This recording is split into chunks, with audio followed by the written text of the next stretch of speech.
আমাদের আজকের আলোচনার বিষয় ছিল ব্যাকরণের অধ্যায় প্রত্যয়। প্রত্যয় নিয়ে আলোচনা করার আগে আমি তোমাদেরকে বলবো যে ধাতু আর উপসর্গ কি, মানে ধাতু, উপসর্গ, প্রত্যয় তিনটে কিন্তু একসাথে জুড়ে আছে। আমাদের এই যে ব্যুৎপত্তির যে চ্যাপ্টার, ব্যুৎপত্তির যে অধ্যায়, এই ব্যুৎপত্তির অধ্যায়ে এই তিনটে বিষয় গুরুত্ব পাবে। একটা হলো ধাতু, একটা হলো উপসর্গ, আর একটা হলো প্রত্যয়। এবং তিনটেকে আমরা যদি ভালোভাবে রপ্ত করতে পারি তাহলে এই ব্যুৎপত্তির যে অধ্যায়, অর্থাৎ এই যে প্রত্যয়ের যে অধ্যায়, সেটা কিন্তু আমাদের কাছে একেবারে ক্লিয়ার হয়ে যাবে। প্রথমে আলোচনা করি ধাতু নিয়ে। আমাদের ক্লাস 7 আর 8 সংস্কৃত ছিল। আমার তো সংস্কৃত খুব কঠিন লাগতো, কোনো রকম 7-8টা শেষ করেছি, যেন মনে হচ্ছে বেঁচে গেছি। বাবা, সংস্কৃত পড়ে না কিন্তু এত কঠিন, এত কঠিন, ভয়ঙ্কর অবস্থা। যাই হোক, তোমাদের সংস্কৃত হয়তো অনেকের ভালো লাগতেও পারে, কিন্তু আমার মনে হয় বেশিরভাগেরই সংস্কৃত হয়তো কঠিন লাগবে। যে ভাষা আমরা চর্চা করিনি, যে ভাষা সেইভাবে আমরা শুনিনি, যে ভাষাতে আমরা ছোট থেকে পড়াশোনা করিনি, হঠাৎ করে ক্লাস 7 এসে যদি সেই ভাষাকে আমাদের শিখতে বলা হয় তাহলে কঠিন লাগাটাই স্বাভাবিক। যাই হোক, 7-8 যেহেতু তোমাদের সংস্কৃত ছিল, তোমরা জানো ধাতুর ব্যাপারটা কি। আবার আমাদেরকে এই চ্যাপ্টারে ধাতুটাকে আরেকবার একটু মনে করে নিতে হবে। এই ধাতু যে সংখ্যাটা আছে, যতগুলো ধাতু আছে তার মধ্যে মোটামুটি যেগুলো আমাদের এই ব্যুৎপত্তি চ্যাপ্টারে, মানে প্রত্যয়ের চ্যাপ্টারে কাজে লাগবে, সেই কমন, জেনারেলি সেই কমন ধাতুগুলোকে আমরা মুখস্থ করে রাখবো। আমি একটা ধাতুর তালিকা তোমাদেরকে তৈরি করে দিয়েছি। সেই ধাতুর তালিকার মধ্যে যে ধাতুগুলো রয়েছে সেই ধাতুগুলো পড়লে বা মুখস্থ রাখলে আশা করা যায় মোটামুটি বেশিরভাগ শব্দ আমরা ধাতু আর প্রত্যয়ে ভাঙতে পারবো। বেশিরভাগ শব্দকে ধাতু প্রত্যয়ে ভাঙতে পারবো, অর্থাৎ শব্দের ব্যুৎপত্তি নির্ণয় করতে পারবো। এই যে ব্যুৎপত্তি কথাটা বলছি বারবার ধরে, ব্যুৎপত্তি মানে কি না, শব্দটার যে মূল উৎপত্তি, মানে কোথা থেকে কিভাবে হয়েছে, তার গঠনটা, না ধাতুর সঙ্গে প্রত্যয় যোগ হয়ে, তাহলে এটার যে মূল গঠন প্রক্রিয়া সেটাই হলো ব্যুৎপত্তি। এবারে এই ধাতুর আগে একটা অংশ যোগ হয় যেটাকে উপসর্গ বলা হয়, আর ধাতুর পরে যে অংশটা যোগ হয় সেটাকে প্রত্যয় বলা হয়। এই উপসর্গ আর প্রত্যয় তোমরা মনে রাখবে, ইংরেজিটাকে মনে রেখে। ইংরেজির ক্ষেত্রে দেখবে যে ধাতুর আগে যেটা বসছে, আগে বসে তাই তার নাম প্রেফিক্স, আর পরে বসে তাই তার নাম হচ্ছে সাফিক্স। তাহলে আগে বসছে প্রেফিক্স, আর এই প্রেফিক্সে বাংলায় হলো উপসর্গ, আর পরে বসছে সাফিক্স, সাফিক্স বাংলা হলো প্রত্যয়। তাহলে এই যে প্রত্যয় কথাটা আছে না, প্রথমে পয় রফলা মানে প দিয়ে শুরু, আর পরে কথাটাতেও প আছে, প্রত্যয় পরে বসে। এইটা মনে রাখবে, তাহলে কিন্তু সংজ্ঞাটাও খুব সহজে মনে রাখতে পারবে। প্রত্যয় কোথায় বসে না, যেহেতু প্রত্যয় প আছে, না প্রত্যয় পরে বসে, তারপরে পরে বসে, কিন্তু প্রত্যয় বসবে কোথায় না, প দিয়ে শুরু প্র, তাই প্রত্যয় পরে বসে। আর উপসর্গ, উপ অর্থে আগে, এই উপসর্গ মানে আগে বসবে। উপসর্গের ইংরেজি প্রেফিক্স, তাই আগে বসে, প্রে, প্রি, তাই আগে, আর সাফিক্স প্রত্যয় পরে বসে। তাহলে ইংরেজিটা মনে রাখবে, প্রেফিক্স মনে রাখলে উপসর্গ, সাফিক্স মনে রাখলে প্রত্যয়। এবারে ধাতু নিয়ে আলোচনা করতে যাচ্ছিলাম যে ধাতু কি বা ধাতু কাকে বলে। ধাতু, আমরা একটা শব্দকে যদি বিশ্লেষণ করি বা ভাঙি, তাহলে তার একটা মূল অংশ পাওয়া যাবে। সেটা বিশ্লেষণ করলে দুটো, তিনটে বা একটাতেও থাকতে পারে। এক একটা শব্দকে বিশ্লেষণ করলে একটা শব্দই থাকতে পারে, আর ভাঙা যেতে নাও পারে। আবার ওটাকে দুটো অংশে ভাঙা যেতে পারে, তিনটে অংশে ভাঙা যেতে পারে। তো যত অংশেই ভাঙা হোক না কেন, ওই অংশগুলোর মধ্যে, ওই টুকরোগুলোর মধ্যে একটা মূল অংশ থাকবেই থাকবে। আর ওই যে মূল অংশটা, ওটাকেই বলা হবে ধাতু। যেমন ধরো চলা, চলা শব্দটাকে যদি আমরা ভাঙি, তাহলে একটা পাওয়া গেল চল, আর একটা হলো আ। এবারে তোমরাই বলো যে চলার ক্ষেত্রে চল আর আ এর মধ্যে মূল কোন অংশটা মূল অংশ? কি মনে হয়? চল। তাহলে চলটা পাওয়া গেল মূল অংশ, বাকি থাকলো আ। আটা মূল নয়, আটা তার লেজু, ল্যাজের মতো ঝুলে আছে মূলটার সাথে। ওই যে ঘুড়ির যেমন ল্যাজ থাকে, অনেক ঘুড়িতে দেখবে ল্যাজ থাকে, ল্যাজের উপর ঝুলে আছে, এটা হচ্ছে ল্যাজ, আর মূলটা হচ্ছে ঘুড়িটা। তাহলে এখানে মূলটা হলো ধাতু, তার শেষে যোগ হলো যেটা হলো প্রত্যয়। এবারে চলন্ত, চলন্ত শব্দকে যদি আমরা বিশ্লেষণ করি, এক্ষেত্রেও তাই দুটো অংশ পাবো, একটা চল আর একটা হচ্ছে অন্ত। এবারে চল আর অন্তের মধ্যে মূল অংশ কোনটা? নিশ্চয়ই বুঝতে পারছো কোনটা? চল। আর এটা তো চল ছিল, এটাতেও চল আছে, কিন্তু পার্থক্য হলো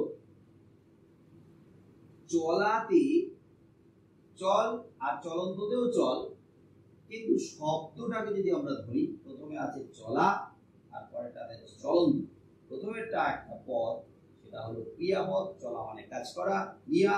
কিন্তু পরেরটা যেটা চলন্ত, সেই চলন্তটা ক্রিয়াপদ নয়, চলন্তটা হচ্ছে বিশেষণ পদ, অ্যাডজেক্টিভ।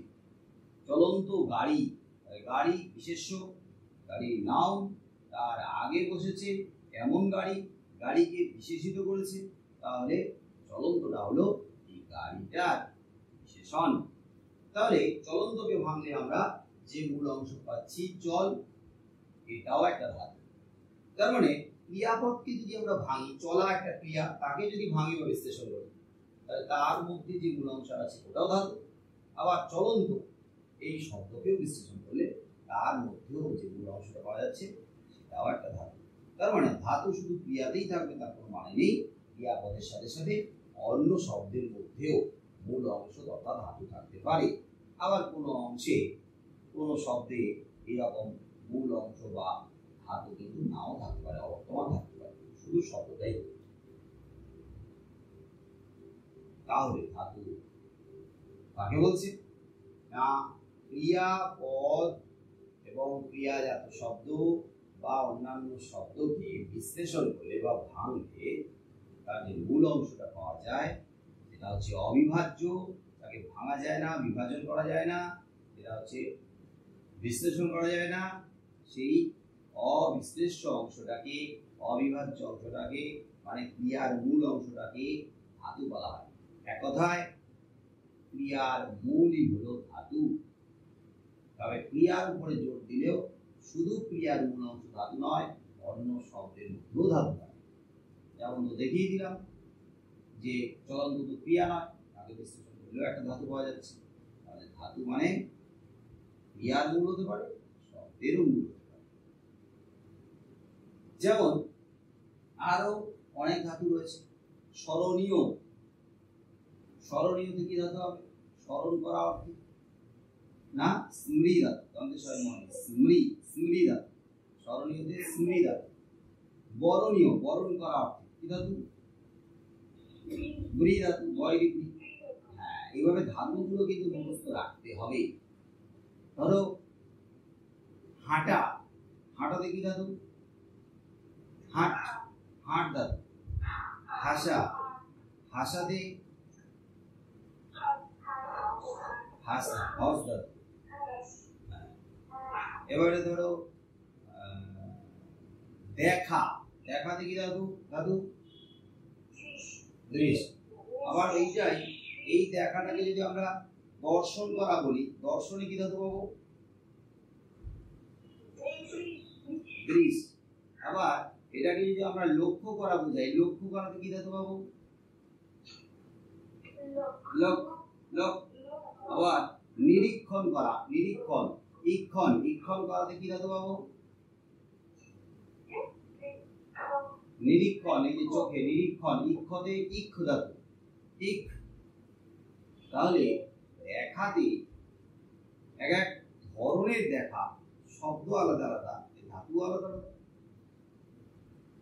তো তোমরা যখন এই ধাতুর লিস্ট বা ধাতু তালিকাটা মুখস্থ করবে তখন দুভাবে মুখস্থ করবে।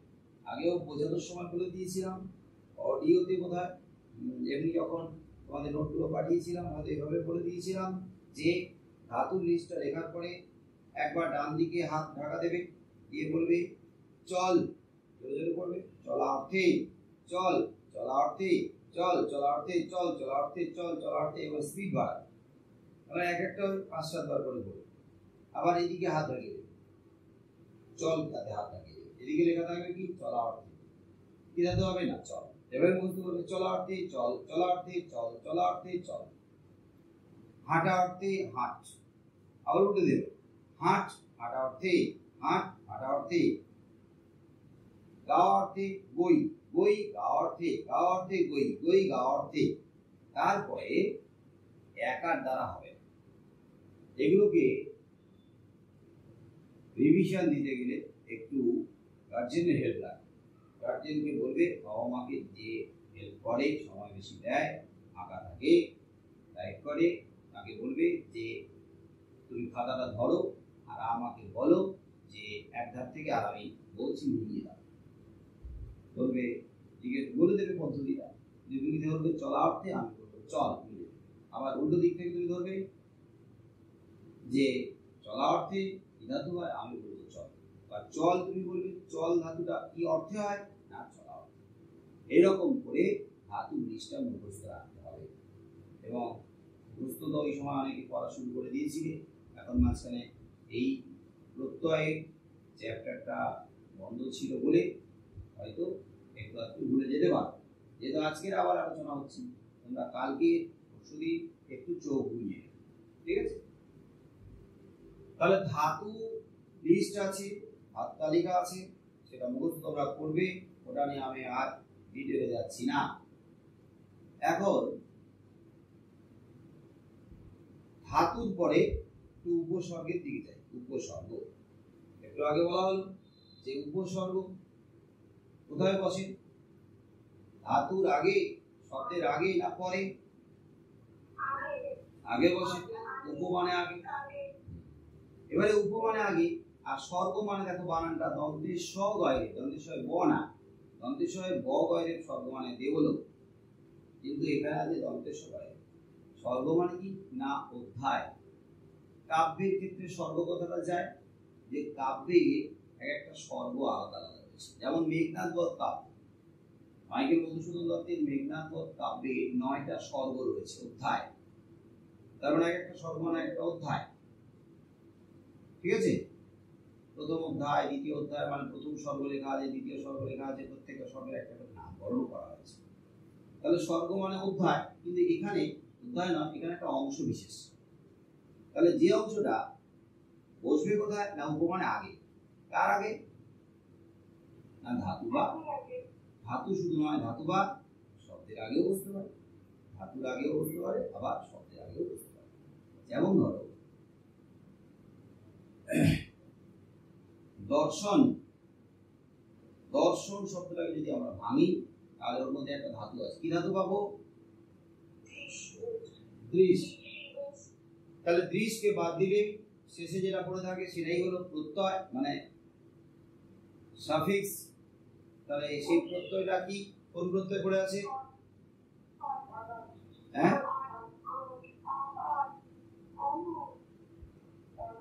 অন, বাংলাতে অন, কিন্তু এই অনটা সংস্কৃত ক্ষেত্রে ব্যবহার করা হয় অনট বলে, কিন্তু আমরা ওই সংস্কৃতটাই লিখবো অনট।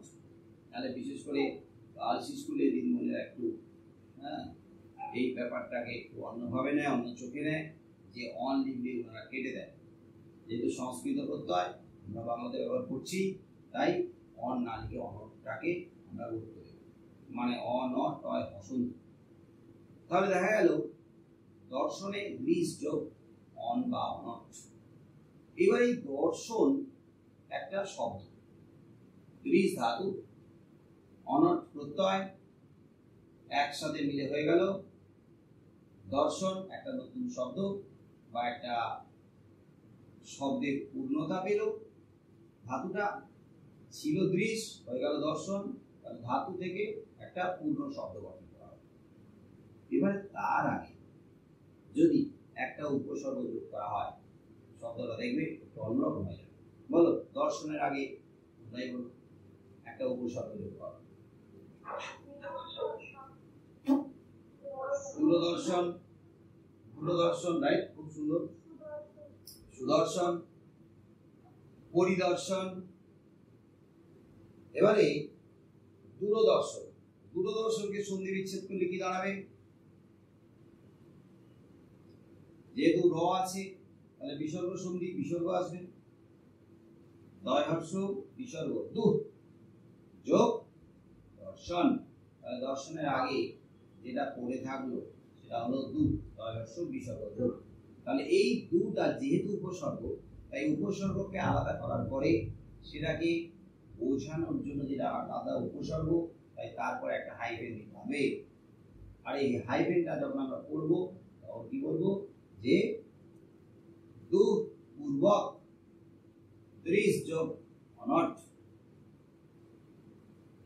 দু পূর্বক, হাইফেনটা আমরা হাইফেন বলবো না, বলবো না যে দু হাইফেন, না, আমরা বলার সময় এভাবে বলবো যে দু পূর্বক দৃশ যোগ অনট। তাহলে দু দূরদর্শন, ছিল দর্শন হয়ে গেল দূরদর্শন। দূরদর্শনের ইংলিশ কি?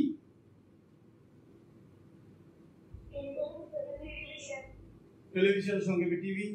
তাহলে ছিল দর্শন, দেখা মাত্র ছিল, হয়ে গেল একটা টিভি। তাহলে কি অর্থ বদলানো না? বদলে গেল তো অর্থটা। ছিল দেখা, হয়ে গেল টিভি। ছিল রুমাল, হয়ে গেল তাহলে কি করলো? এই দর্শনটাকে কি করলো? দু উপসর্গ করলোটা কি?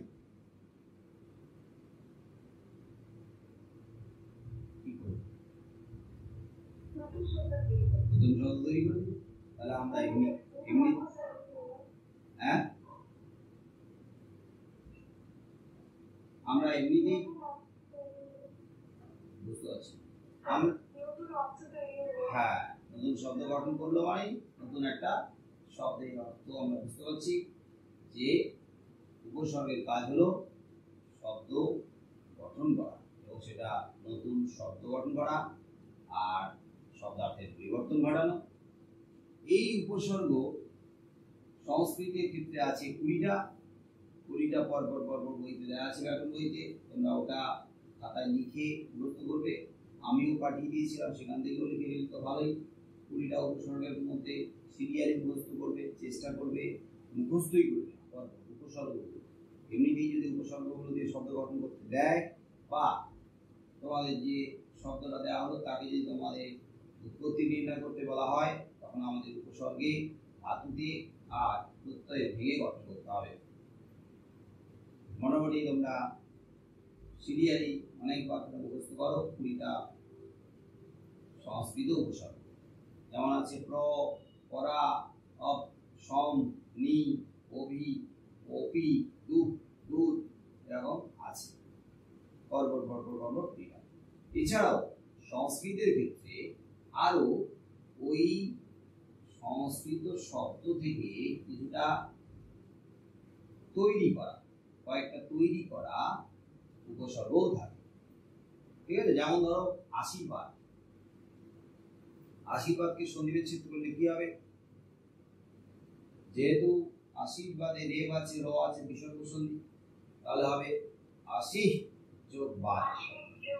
এবারে আশি যোগ বাদ মানে বদ কি বাদকে যদি আমরা ভাঙি, বদ ধাতু, বদ যোগ লাস্টে কিছু না থাকা, মানে সাধারণত অপ্রত্যয় হয়। অটাকে সংস্কৃত ক্ষেত্রে প্রত্যয় লিখলে ভালো হয়। তাহলে আশীর্বাদের এই যে আশি, এটা কিন্তু সংস্কৃত উপসর্গ নয়, কিন্তু উপসর্গের মতো ব্যবহৃত হচ্ছে একটা শব্দের ভগ্নাংশ, একটা শব্দের ভগ্নাংশ।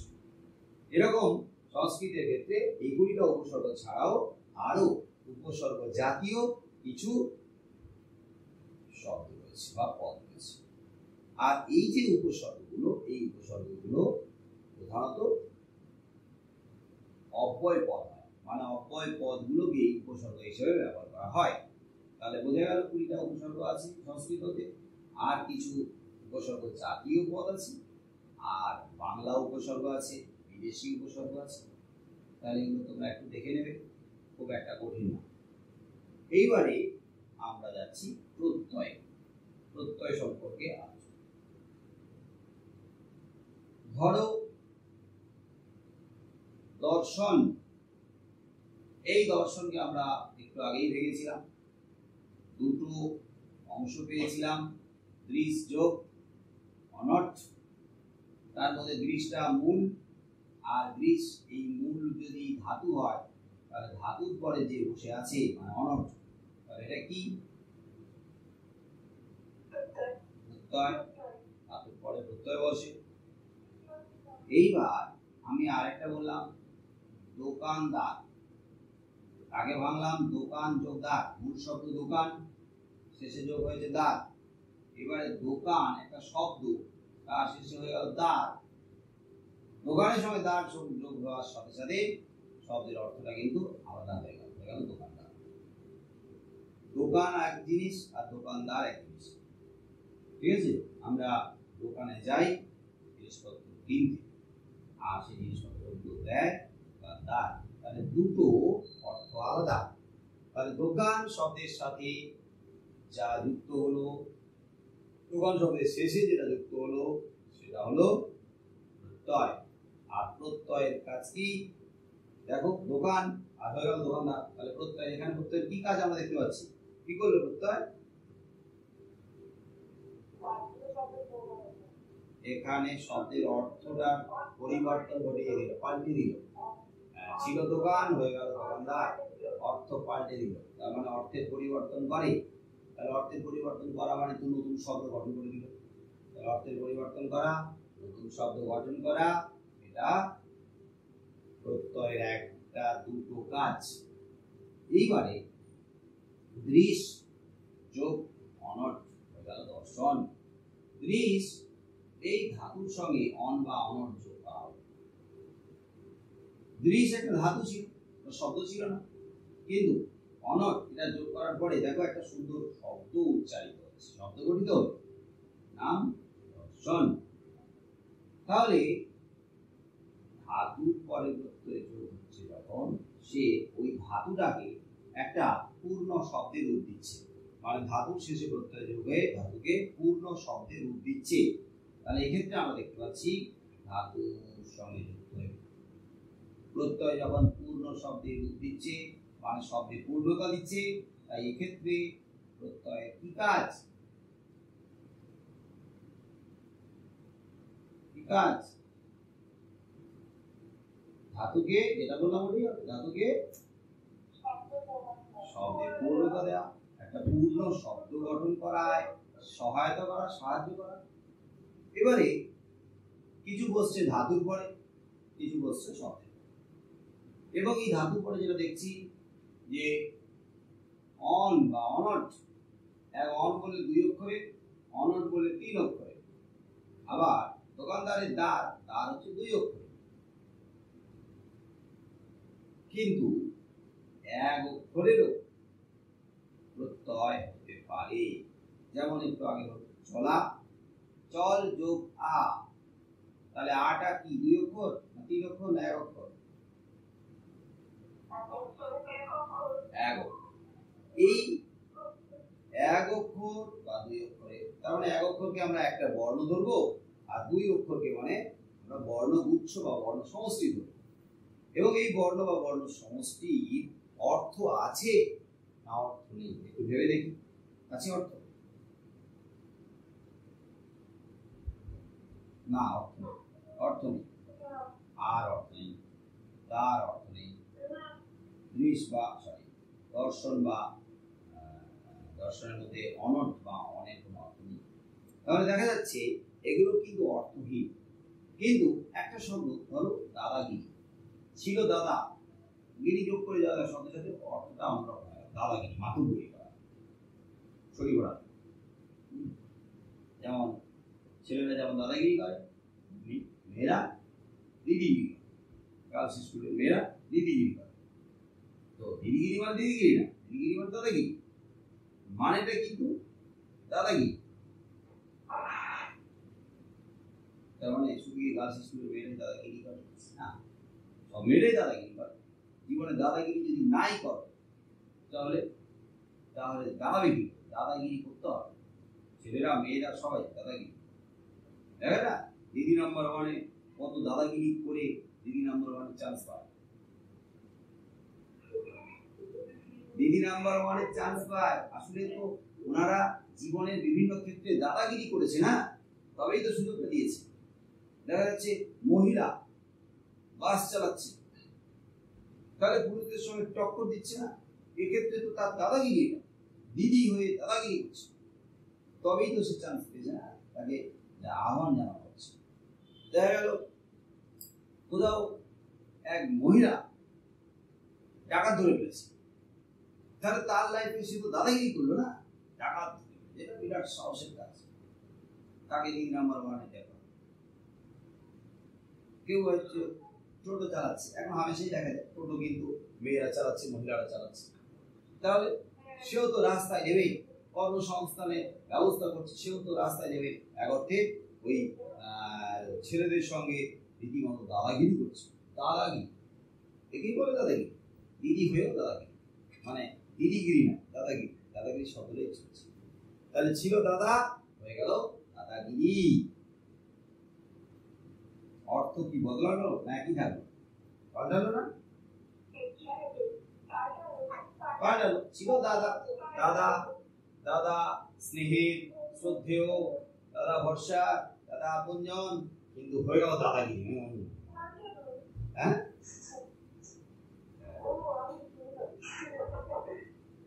দাদা কাছে, আপনজন, অত্যন্ত কাছে, মনের সম্পর্কের, শ্রদ্ধেয়, হ্যাঁ, কত আদরের, ভক্তি, ভরসার, যেগুলো যখনই দাদাগিরি হয়ে গেল তো পাল্টে গেল। কিন্তু এখানে যে গিরি, দাদার শেষে যোগ হলো গিরি, এই গিরি অন্যদিকে কিন্তু একটা অর্থ আছে। কি অর্থ? গিরি মানে পর্বত, পাহাড়। তাহলে তাহলে মনে হতে পারে একটু আগে যে আপনি বলছিলেন যে প্রত্যয়ের কোনো অর্থ নেই, অর্থহীন হয়, অর্থহীন বর্ণ বা বর্ণ সমষ্টি, কিন্তু এখানে অর্থ দেখতে পাচ্ছি। হ্যাঁ, গিরির অর্থ আলাদা করে যদি ধরি তাহলে সেটা হলো পাহাড় বা পর্বত। কিন্তু এখানে দাদাগিরি, এই গিরি ওই পাহাড় অর্থে নয়, এখানে কিন্তু কোনো অর্থেই নেই, এর কোনো অর্থই নেই, এ কিন্তু অর্থহীন। এখানে কিন্তু গিরি মানে পাহাড় বা পর্বত নয়, এ অর্থহীন এবং এটা বর্ণ সমষ্টি। তাহলে দেখা যাচ্ছে যে বর্ণ বা বর্ণ সমষ্টি এবং অবশ্যই অর্থহীন হতে হবে। তাই অর্থহীন বর্ণ বা বর্ণ সমষ্টি কোথায় বসবে? ধাতু বা শব্দের পরে, আলাদা হবে না, যুক্ত হয়ে বসে। বসে কি করে? একটু আগে যা বললাম সেটাই আমরা এখানে যোগ করে দেব, যে শব্দের অর্থের পরিবর্তন ঘটায়, মানে নতুন শব্দ গঠন করে, আর ধাতুকে শব্দে পূর্ণ রূপ দেয় বা ধাতুকে পূর্ণতা দেয়, তাকে বলা হবে তয়। তার মানে আমরা গোটা পাঁচটি বৈশিষ্ট্য একসঙ্গে যোগ করে দেব, দিলে প্রত্যয়ের সংজ্ঞা হয়ে যাবে। একটা অর্থহীন বর্ণ ও বর্ণ সমষ্টি, দুই ধাতু বা শব্দের পরে যুক্ত হয়ে বসে, তিন না শব্দের অর্থের পরিবর্তন, অর্থাৎ নতুন শব্দ গঠন করে, চার ধাতুকে শব্দে পূর্ণতা দেয়, মানে ধাতুকে শব্দে রূপায়িত করে, আর পাঁচ আরেকটা কাজ আছে। যখন এই প্রত্যয়গুলো একটার পর একটা যুক্ত হয়, তখন যেহেতু শব্দ গঠিত হয়, অনেক শব্দ, এই অনেক শব্দ গঠিত হওয়াতে আমাদের বাংলা ভাষায় শব্দের যে ভান্ডার আছে সেই শব্দ ভান্ডারে দৈন্যতাটা ঘটছে, শব্দ ভান্ডারের যে ঘাটতি, শব্দ ভান্ডারের যে দৈন্যতা, অভাব, সেই শব্দ ভান্ডারের শব্দের যে অভাব, সেই অভাবটা অনেকটাই পূর্ণ হয়। অনেক শব্দ এই প্রত্যয় যোগে গঠিত হয়, তাই শব্দ ভান্ডার সমৃদ্ধ হয়, পরিপূর্ণ হয়। বাংলা শব্দ ভান্ডারের যে পরিপূর্ণতা অর্থাৎ শব্দের যে আধিক্য তৈরি করে দেয় এই প্রত্যয়। তাহলে এখানে কিন্তু অনেকগুলো কাজও বলে দিলাম, প্রত্যয়ের সংজ্ঞা বলে দিলাম, প্রত্যয়ের বৈশিষ্ট্য বলে দিলাম। বোঝা গেল?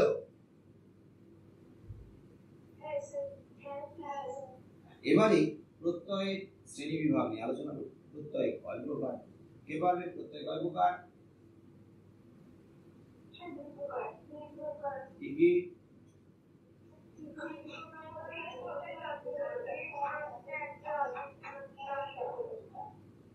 এবার সবাই চুপ করে যায়, এতগুলো তুমি তবে একজন বলবে।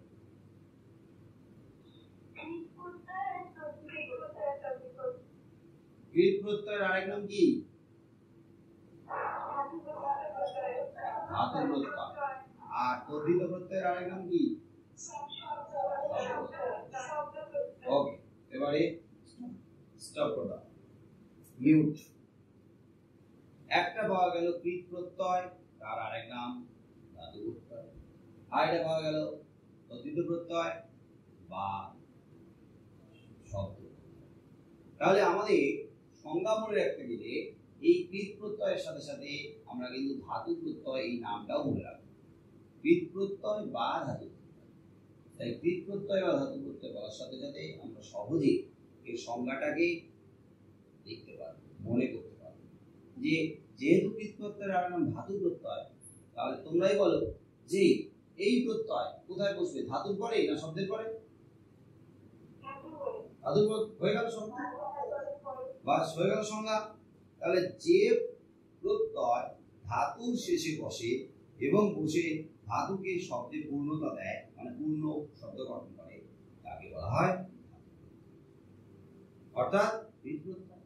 কৃত প্রত্যয় কাকে বলে এটা যদি জিজ্ঞেস করা হয় হঠাৎ করে মাথায় নাও আসতে পারে, কিন্তু কৃত প্রত্যয়ের আরেক নাম ধাতু প্রত্যয়। তাই ধাতু প্রত্যয় কাকে বলে বা কৃত প্রত্যয় কাকে বলে তোমাকে মাথাটা খাটাতে হবে। ধাতু প্রত্যয়ের আরেক নাম কি ছিল না? ও কৃত প্রত্যয়।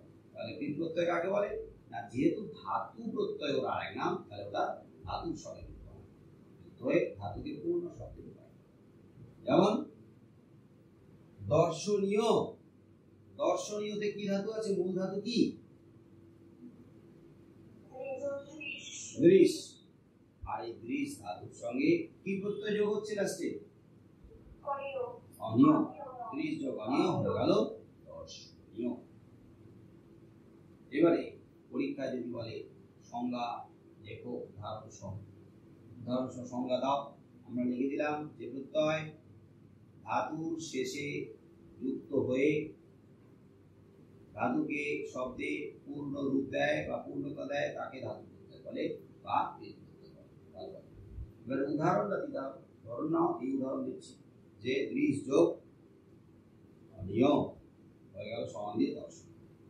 এবারে কোথায় দাগ দেবে? কে বলতে পারবে বলো? দাগটা কোথায় দেবে? যে ধাতু প্রত্যয়ে, এইটা এইটা খুব ভালোভাবে মনে রাখতে হবে। এই দাগ দেওয়াটা যদি ভুল হয়ে যায় বা দাগ যদি না দেও, তাহলে কি হবে? তোমার এটা হাফ নাম্বার কেটে যাবে। এখানে হাফ নাম্বার কেটে দেবে। তার মানে ইন্ডিকেট করতে হবে যে চাইছে ধাতু প্রত্যয়, আমরা ধাতু প্রত্যয় দাগ দেবো, ধাতুতে না। যেমন দৃশ যোগ অনিয় দর্শনীয়, আমরা দাগ দেব দৃশে না, দৃশ ধাতু, ধাতুতে না। এই অনিয়টা প্রত্যয়, অনিয় প্রত্যয়তে আন্ডারলাইন করে দেবো, তাহলে এখানে বুঝে যাবে হ্যাঁ এর ব্যাকরণ সম্পর্কে, এর গ্রামার সম্পর্কে ক্লিয়ার কনসেপ্ট আছে।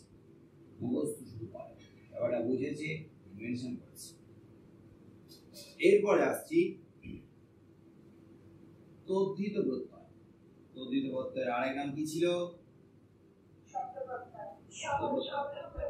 একইভাবে তোমরা মনে রাখবে যে তদ্ধিত প্রত্যয়ে যদি আরেক নাম হয় শব্দ প্রত্যয়, তদ্ধিত প্রত্যয় কাকে বলবে না শব্দের পরে যে প্রত্যয় যুক্ত হয় তাকে।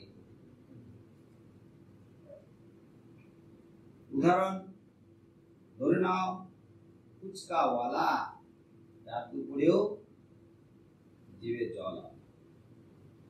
ফুচকা মেয়েদের জিভে কিন্তু জল আনলো, কথাটা বলার সাথে কত কথা মনে পড়ে যায়। ফুচকাওয়ালা, ফুচকা, ও ফুচকা, আচ্ছা 10 টাকায় বলছিল 3টা দেবে, কিন্তু আমরা অনেক দর কষাকষি করে একটা চেয়ে নিয়েছি। লাস্টে উহা করতে করতে দোকানদার কাছ থেকে একটা ফাউ চেপে দিয়েছি।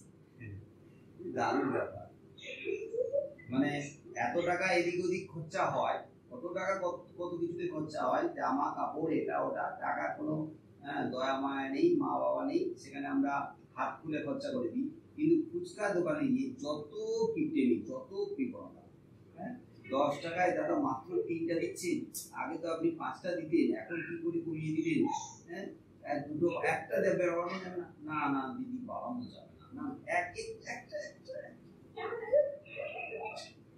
অদ্ভুত ব্যাপার।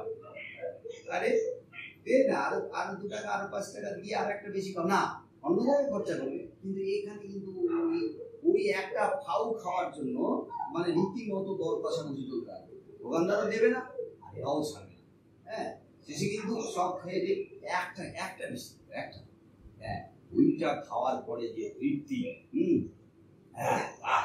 মনে হলো কি উফ, পৃথিবীর সব থেকে সেরা খাবারটা বা স্বর্গের অমৃতটা খেয়ে উঠলাম। যদি এই ফাউটা না খেতাম তাহলে কিন্তু ফুচকা খাওয়ার মজাটাই আসতো না।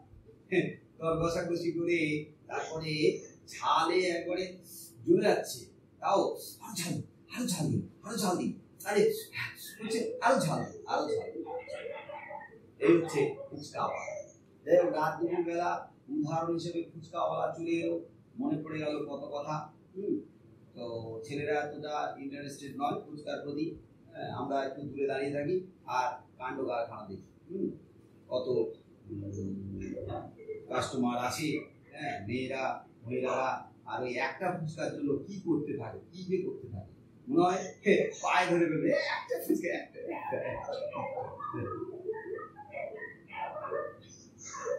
ভালো লাগে। তো ফুচকাওয়ালা মানে কত কথা মনে পড়ে যাচ্ছে। আমরা ছিলাম তদ্ধিত প্রত্যয় বা শব্দ প্রত্যয়ে, তাহলে ফুচকাওয়ালাকে যদি ভাঙি, ফুচকা যোগ ওয়ালা, তাহলে ফুচকা শব্দের সঙ্গে যোগ হলো ওয়ালা, প্রত্যয় সমান ফুচকাওয়ালা। তাহলে এখানে আমরা আন্ডারলাইন কোথায় করবো, কোথায় আমরা দাগ দেবো বলো, ওয়ালাতে, যেহেতু এটা তদ্ধিত প্রত্যয় বা শব্দ প্রত্যয়, তাই আমরা প্রত্যয় ওয়ালাতে দাগ দেব। তাহলে প্রত্যয় কাকে বলে, প্রত্যয় বৈশিষ্ট্য, প্রত্যয়ের কাজ আর প্রত্যয়ের শ্রেণীবিভাগ হয়ে গেল। এরপরে এই যে প্রত্যয়ের দুটো ভাগ, এই দুটো ভাগের থেকে আমরা দুটো নাম পাব, যে দুটো নাম এই প্রত্যয়গুলো যোগে গঠিত হচ্ছে। প্রত্যয় যোগে গঠিত হওয়া শব্দের থেকে আমরা দুটো নাম পাচ্ছি, একটা কৃদন্ত পদ বা কৃদন্ত শব্দ, আর একটা হলো তদ্ধিতান্ত পদ বা তদ্ধিতান্ত শব্দ। এবারে যেহেতু এর নাম শব্দ বা পদ, তাহলে আন্ডারলাইন করার সময় অবশ্যই আমরা শব্দ বা পদে দাগ দেব, কোনো ধাতুতে বা প্রত্যয়ে দাগ দেব না। আগেরটাতে চেয়েছিল ধাতু প্রত্যয়, তাই ধাতু প্রত্যয়ে দাগ দিয়েছিলাম। শব্দ প্রত্যয়, তাই শব্দ প্রত্যয়ে দাগ দিয়েছিলাম, কোনো শব্দে দাগ দিইনি বা ধাতুতেও দাগ দিইনি।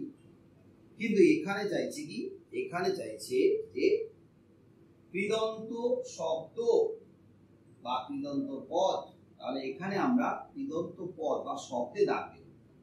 যেমন ধরো ওই আগে উদাহরণ না, একটা নতুন উদাহরণ বলি, বলো একটা নতুন শব্দ বলো, তোমরাই বলো। করণীয়, করণীয় ভাঙলে ক্রি যোগ অনিয়। এবারে ক্রি যোগ অনিয়, ক্রি তো ধাতু, অনিয় তো প্রত্যয়, তাহলে এই প্রত্যয়টা হলো ধাতু প্রত্যয় বা কৃত প্রত্যয়। এই কৃত প্রত্যয়টা যোগ হয়েছে ধাতুর সঙ্গে, তাই এর নাম কৃত প্রত্যয়। আর কৃত প্রত্যয় যোগ হওয়া যে শব্দ, তাহলে সেই শব্দটাকে বলা হবে কৃদন্ত শব্দ বা কৃদন্ত পদ। তাহলে ক্রি যোগ অনিয় করণীয়, এটা কৃদন্ত শব্দ যদি হয়, তাহলে কোনটা কৃদন্ত শব্দ হিসেবে আমরা দাগ দেবো? কোনটা নিচে, কোনটা নিচে দাগ দেবো বলো? হ্যাঁ, করণীয় নিচেই আন্ডারলাইন করবো, করণীয় নিচে দাগ দেবো, তবে গিয়ে একেবারে ঠিকঠাক আমরা মেনশন করতে পারবো। তাহলে গেল কৃদন্ত পদ বা কৃদন্ত শব্দ। এবারে আসবো তদ্ধিতান্ত পদ বা তদ্ধিতান্ত শব্দ।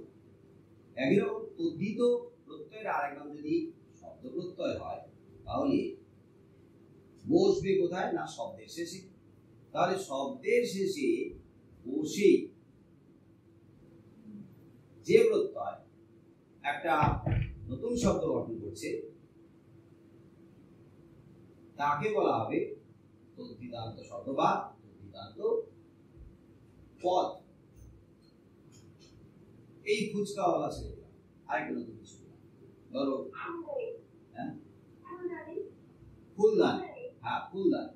তাহলে ফুলদানিকে ভাঙলে ফুল যোগ দানি, ফুল এটা একটা শব্দ, এই শব্দের শেষের যোগ হয়েছে যে প্রত্যয়, সেই প্রত্যয়ের নাম হলো শব্দ প্রত্যয় বা তদ্ধিত প্রত্যয়। তাহলে এই শব্দ বা তদ্ধিত প্রত্যয় যোগ হওয়ার পরে যে নতুন শব্দ গঠিত হলো, যেমন একসাথে ফুলদানি, তাহলে এটা হয়ে গেল তদ্ধিতান্ত শব্দ বা তদ্ধিতান্ত পদ। তদ্ধিতান্ত অন্ত, তদ্ধিত যোগ অন্ত, অন্তে থাকবে তদ্ধিত প্রত্যয়, কার অন্তে? অবশ্যই শব্দের অন্তে বা শেষে। তার আগে ছিল কৃদন্ত পদ বা শব্দ, কৃদন্ত, কৃদ যোগ অন্ত, তার মানে অন্ত মানে শেষে, শেষে থাকবে কৃদ প্রত্যয়, তাই এর নাম কৃদন্ত শব্দ বা কৃদন্ত পদ। তাহলে কৃদন্ত পদ, তদ্ধিতান্ত পদ, কৃদ প্রত্যয়, তদ্ধিতান্ত প্রত্যয়, প্রত্যয়, প্রত্যয়ের বৈশিষ্ট্য, প্রত্যয়ের সংজ্ঞা, প্রত্যয়ের কাজ। আগে হয়ে গেল ধাতু, ধাতুর তালিকা, আর আলোচনা করে দিয়েছি কিছুটা উপসর্গ। আর সেই উপসর্গের মধ্যে শুধু সংস্কৃত নয়, কিছু বাংলা উপসর্গ আছে, বিদেশি উপসর্গ আছে। তাহলে মোটামুটি ধাতু, উপসর্গ, প্রত্যয়ের একটা সংক্ষিপ্ত আলোচনা হলো। বিশাল বড় চ্যাপ্টার, কিন্তু আলোচনাটা হলো ছোট্ট। এর সাথে তোমাদের যেটা শুরু করতে হবে, যে উদাহরণগুলো তোমরা লিখে রেখেছো, সেই উদাহরণগুলো এবারে ভালো করে ধরে ধরে বুঝে বুঝে পড়তে হবে। বুঝে বুঝে পড়তে পড়তে তোমরা দেখবে যে ধাতু এর মধ্যে কি আছে, এই ধাতুর সাথে কি কোন প্রত্যয়টা যোগ হয়েছে। অনেক রকমের প্রত্যয় আছে, ওই প্রত্যয়গুলোকে তোমাদের মুখস্থ রাখতে হবে। যেমন ধরো স্ন প্রত্যয়, সংস্কৃততে স্ন প্রত্যয় ছিল, এখন বাংলায় যোগ হয়েছে, তাই আমরা এটাকে অ লিখতে পারি স্ন এর জায়গায়। কিন্তু আমি বলবো অপ্রত্যয়টা তোমরা লিখবে না, সংস্কৃত থেকে সরাসরি এসেছে, তাই স্ন প্রত্যয়টা লিখবে। বিশেষ করে গার্লস স্কুলে দিদিমণিরা কিন্তু এটাই চায়, অ লিখলে কেটে দিতে পারে, তাই তোমরা কি করবে না, অ না লিখে স্ন, স্নি, স্নেহ, স্নয় সফলা, আরো আরো আরো অনেক প্রত্যয় আছে।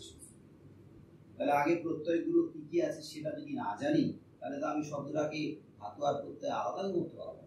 আর সাথে যদি আমি ধাতু কি কি আছে না জানি, তাহলে আসলে ধাতুটা এখানে কোনটা সেটা তো সূক্ষ্মভাবে আলাদা করতেই পারবো। তাহলে ধাতু লিস্ট মুখস্থ করতে হবে, প্রত্যয় কি কি আছে মুখস্থ করতে হবে, তারপরে আসবে উদাহরণ ও তার সাথে তোমাদের উপসর্গ কত রকমের আছে মুখস্থ করতে হবে, কি কি আছে মুখস্থ করতে হবে।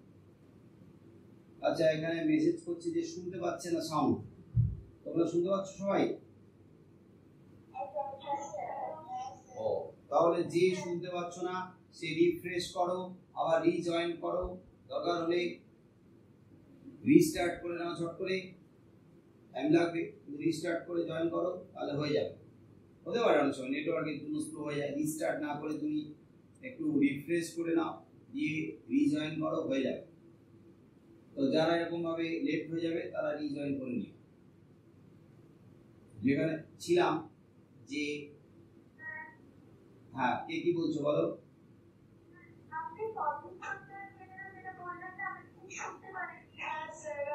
কোনটা কোনটা আরেকবার প্রত্যয়ের জায়গাটা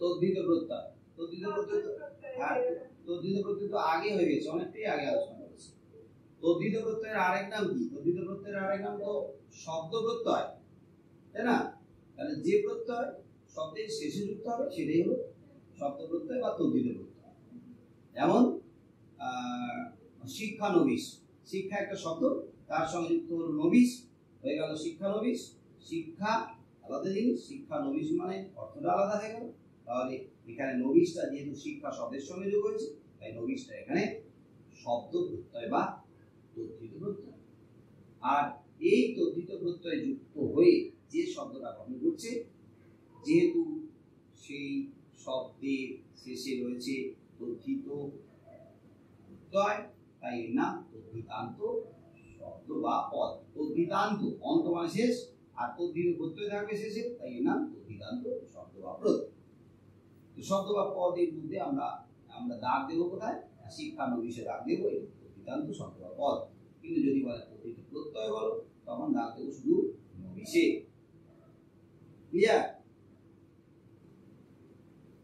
এবারে হসন্ত দেওয়ার ব্যাপারটা একটু মাথায় রাখবে যে এক অক্ষরের যে ধাতুগুলো আছে সেই ধাতুগুলোতে কিন্তু হসন্ত হবে না হসন্ত করবে না কিন্তু দুই অক্ষরের যে ধাতুগুলো আছে সেই দুই অক্ষর ধাতুতে কিন্তু হসন্ত দিতে হবে হসন্ত না দিলে আবার ওটা পুরোটাই কাটা যাবে যেমন ধরো চল চ আর ল চল দুই অক্ষরের ধাতু তাই চলের নিচে হসন্ত দেবো কিন্তু ধরো খাওয়া অর্থে খা ধাতু ক্ষয় গেলে খা এই খাটা এক অক্ষরের ধাতু এই এক অক্ষরের ধাতুতে কিন্তু কোনো হসন্ত এইটা কিন্তু মাথায় রাখতে হবে দুই অক্ষরের ধাতুতে হসন্ত দিতে হবে এক অক্ষরের ধাতুতে হসন্ত দেওয়া যাবেই না তাহলে কেটে দেবে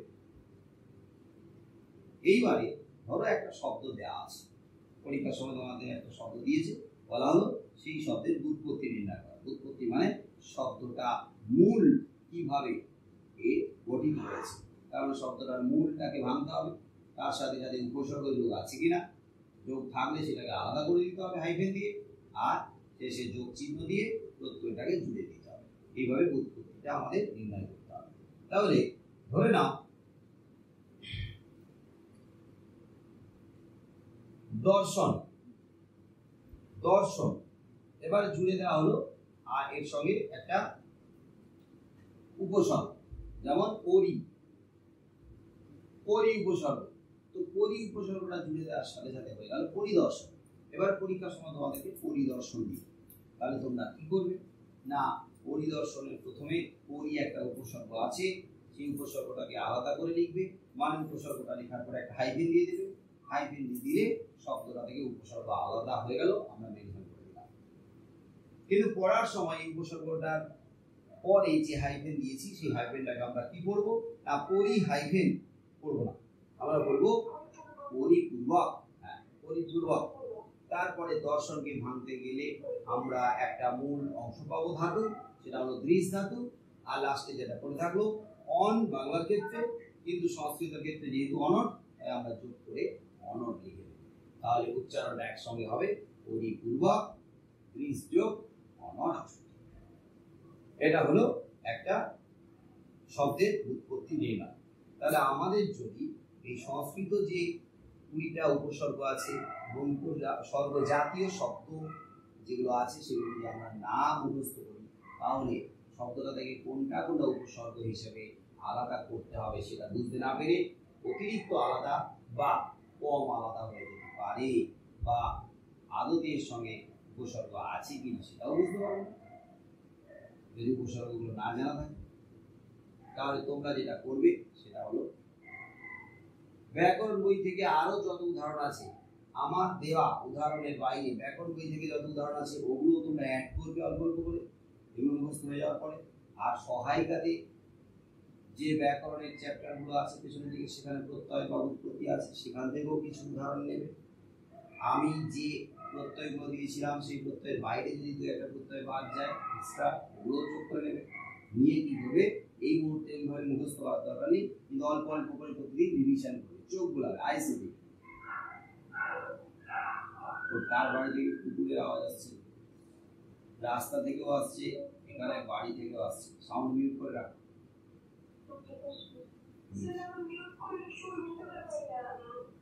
মিউট করলে শোনা যাচ্ছে না কেন? অদ্ভুত না, তোমার মোবাইলে ভূত ঢুকেছে। ওই যে সেই এক ভুতুড়ে কাণ্ড দেখেছিলে না, আমার মনে হয় সেই দিন থেকেই বোধহয় মোবাইল ঢুকে গেছে।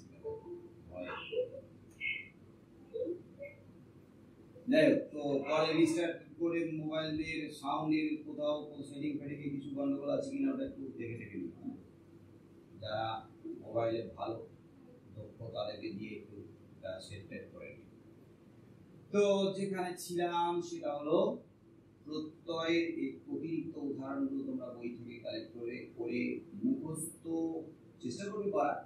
যদি নাও হয়, একসঙ্গে অনেক সাবজেক্টের পড়াশোনা চলছে, চাপ হয়ে যাচ্ছে, তাই আমার চাপ একটু কমিয়ে দিলাম। তোমরা অল্প অল্প করে প্রতিদিন আইসিটি মানে চোখ বুলাতে থাকবে, তাহলে কি হবে, শেষের দিকে মোটামুটি এক অর্থে প্রায় 60% হয়েই যাবে পড়া মুখস্থ। তারপরে তো বাকিটা পরীক্ষার আগে আগে একবারে উজাড়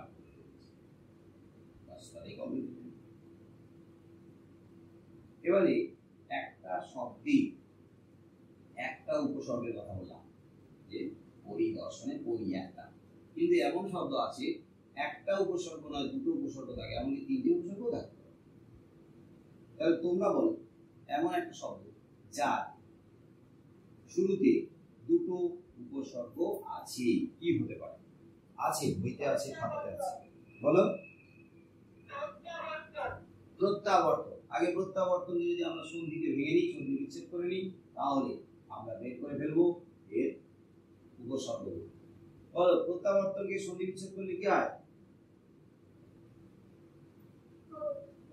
প্রতিযোগ প্রত্যাবর্তন, আবর্তন প্রত্যাবর্তন, তাই প্রতিযোগ আবর্তন।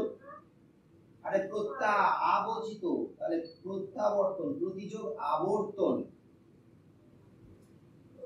প্রত্যাবর্তন মানে ফিরে আসা, তাহলে প্রতিযোগ আবর্তন, তাহলে প্রতি একটা উপসর্গ পেলাম, ওটাকে আলাদা করে হাইফেন করে দেবো, প্রতি হাইফেন মানে প্রতিপূর্বক। এবারে আবর্তনকে ভাঙো, দেখবে আবর্তনের মধ্যে আরেকটা উপসর্গ ঢুকে আছে, আ লিখে আবার হাইফেন দিয়ে দাও, তাহলে আটা আলাদা হয়ে গেল, দুটো উপসর্গ। এবারে আছে মূল শব্দ হলো বর্তন। বর্তনকে ভাঙলে একটা ধাতু আর একটা প্রত্যয় বেরিয়ে যাবে। বর্তনের কি ধাতু হওয়া উচিত? বৃত্ত, বৈদিক খণ্ডিত, বৈদিক খণ্ডিত বৃত্ত। তাহলে বৃত্ত যোগ, এই যে অন থাকলে অনট লিখতে হয়, অনট হয় হসন্ত, তাহলে প্রত্যাবর্তন প্রতিপূর্বক আপূর্বক বৃত্ত যোগ অনট, বৃত্ত আর অনটে হসন্ত। তাহলে শব্দটা বিশ্লেষণ করা হবে।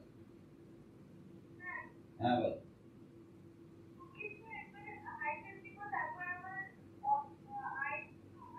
হ্যাঁ হ্যাঁ হ্যাঁ হ্যাঁ, যতগুলো উপসর্গ থাকবে তারপর পর হাইফেন দিতে হবে। এখানে দুটো আছে, প্রতীক পরে হাইফেন, তারপরে আবার আয়ের পরে হাইফেন, তারপরে বৃত্ত যোগ অনট, ধাতু আর প্রত্যয়ের মাঝখানে হাইফেন, সরি ধাতু আর প্রত্যয়ের মাঝখানে যোগ চিহ্ন, আর উপসর্গ আবার উপসর্গ এবং ধাতুর মাঝখানে হাইফেন, কিন্তু উচ্চারণ করবো আমরা পূর্ব।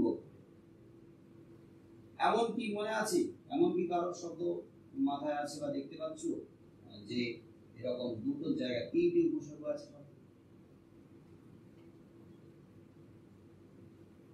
আছে? ভেবে বলো, মনে করে বলো, তিনটে উপসর্গ দেওয়ার শব্দ আছে, মনে করছে কারো?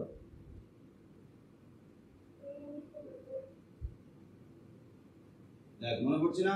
এটা তোমরা একটু দেখো যে একের অধিক দুই, দুইয়ের অধিক তিন, তিনটে উপসর্গ যোগে কোনো শব্দ আছে। তাহলে মোটামুটি আজকে এই রকম শেষের দিকে চলে এসেছি, এই পর্যন্তই। কারণ যত রকমের প্রত্যয় আছে সব ধরে ধরে এইভাবে তো আর রাশি করানো সম্ভব নয়। লিখে দেওয়া হয়েছে, একটা সার্বিক একটা ধারণা দেওয়া হলো, তো তারপরে তোমরা খাতাতে পরপর পরপর যেভাবে লেখা আছে চোখ গুলাতে থাকবে, তাহলেই বুঝতে পারবে যে প্রত্যয়ের বাকি যে ব্যাপারটা সেটা কিন্তু তোমাদের উপরে নির্ভর করছে, কিভাবে বিশ্লেষণ করা আছে সেটাকে বোঝা। কোথাও কোথাও আটকে গেলে তারপরে তো আবার হয়তো রিভিশন হবে, তখন আবার দেখিয়ে দেওয়া হবে। এবারে প্রত্যয় নিয়ে কি কারণ, হ্যাঁ প্রত্যয় নিয়ে কারোর কোনো প্রশ্ন আছে কোনো জায়গাতে? হ্যাঁ বলো।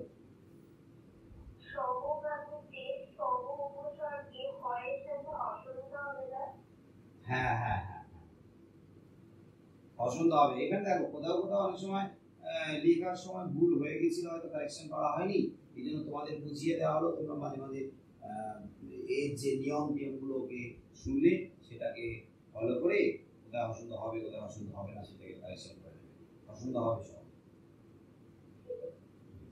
আর কিছু জোরে বল।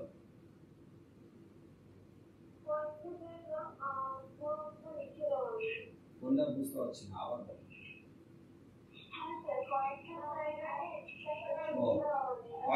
কয়েকটা গ্যাপ হয়ে আছে, গ্যাপ হয়ে আছে। কতগুলো?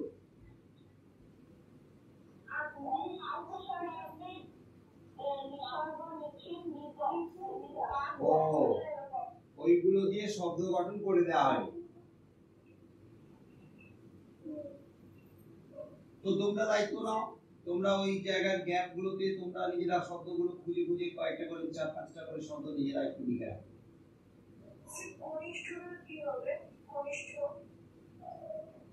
কনিষ্ঠ তো লেখানো ছিল, কনিষ্ঠ কে লিখেছো বলো তো? হ্যাঁ হ্যাঁ এটা একটু ব্যতিক্রমী। এমনিতেই আমার কিন্তু ক্লাস 7-8 সংস্কৃত মাথায় ঢুকতো না। তারপরে যদি তোমরা আমাকে জিজ্ঞেস করো যে যুবন যোগিষ্ঠ কেন হলো যুবন, আমি বলতে পারবো না। আছে তোমরা ওইটা দেখে না, মুখস্থ করে না। কিছু জিনিস মুখস্থ করতে হবে, বিশেষ করে সংস্কৃতের ব্যাপার জড়িয়ে আছে যার সঙ্গে। হ্যাঁ আমি হচ্ছে ভয় আতঙ্কে কোনোভাবে পালিয়ে আসছি। ক্লাস 7-8 সংস্কৃত ছিল, 9-এ উঠে মনে হয়েছে বাবা বিরাট একটা সমুদ্র সংস্কৃত আর ধারে কাছে হয়েছে। আর কিছু আর যদি মোটামুটি না থাকে তাড়াতাড়ি ছেড়ে দেবো। আমার মোটামুটি ঘুমের চোখ একবারে জড়িয়ে আসছে, ক্লান্ত হয়ে গেছে। মনে হচ্ছে যে এক্ষুনি ছেড়ে দেওয়ার সাথে সাথে এখানে ল্যাপটপের উপরে মুখ চুলে পড়ে যাবে, এত ঘুমের চোখ চলে আসছে।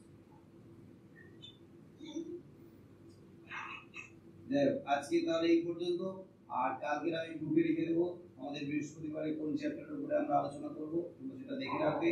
আজকে এই পর্যন্ত থাকুক। আজকে টাটা, গুড নাইট, শুভরাত্রি।